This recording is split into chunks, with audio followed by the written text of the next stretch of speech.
નમસ્કાર મિત્રો, સ્વાગત છે અમારી યુટ્યુબ ચેનલ પર। મિત્રો ફરીવાર એક સરકારી નવી ભરતી વિશે વાત કરવામાં આવે તો મિત્રો પોસ્ટ નામની વાત કરવામાં આવે તો વિવિધ જગ્યાઓ પર પગાર ધોરણ મિત્રો લાયકાત મુજબ પગાર ધોરણ આપવામાં આવશે। મિત્રો સંપૂર્ણ માહિતીની વાત કરીશું આગળ વિડીયોમાં। એના પહેલાં મિત્રો અમારી ચેનલ પર નવા હો તો ચેનલને સબસ્ક્રાઈબ કરી દેજો, કારણ કે મિત્રો આવનારી સરકારી ભરતી, સરકારી યોજના કે સરકારી ભરતીની માહિતીની અપડેટ સૌપ્રથમ તમારા મોબાઈલના નોટિફિકેશન પર જણાવવામાં આવશે। તો મિત્રો જોઈ લઈએ ભરતી વિશેની સંપૂર્ણ વિગતવાર માહિતી આગળ વિડીયોમાં। તો મિત્રો વાત કરવામાં આવે છે વિદ્યા સહાયક તથા શિક્ષકો માટેની ભરતી છે। મિત્રો વાત કરવામાં આવે તો મિત્રો ધોરણ 1 થી 5માં કેટેગરી વિશે વાત કરવામાં આવે તો મિત્રો 9 લાયકાત વિશે વાત કરવામાં આવે તો મિત્રો ધોરણ 12 પાસ અથવા પીટીસી કરેલો હોવો જોઈએ। મિત્રો તમામ વિષયો માટેની ભરતી છે।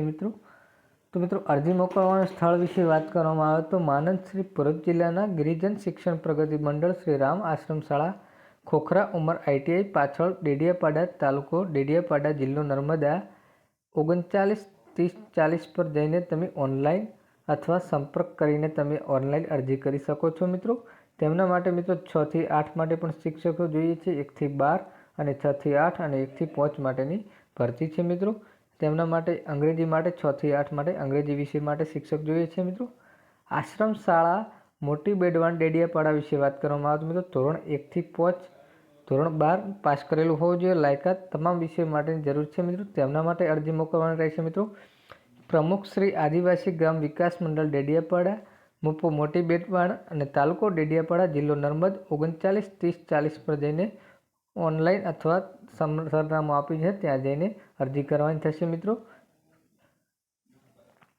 6 થી 8 વિશે વાત કરવામાં આવે તો મિત્રો ગણિત વિજ્ઞાન માટે શિક્ષક જોઈએ છે, BSc અથવા BEd કરેલું હોવું જોઈએ। તેમના માટે સરનામું છે મિત્રો પ્રમુખ શ્રી રેખા ટીંબાપાડા મુવા ટીંબાપાડા તાલુકો ડેડિયાપાડા જિલ્લો નર્મદા 393040 પિનકોડ નંબર છે। મિત્રો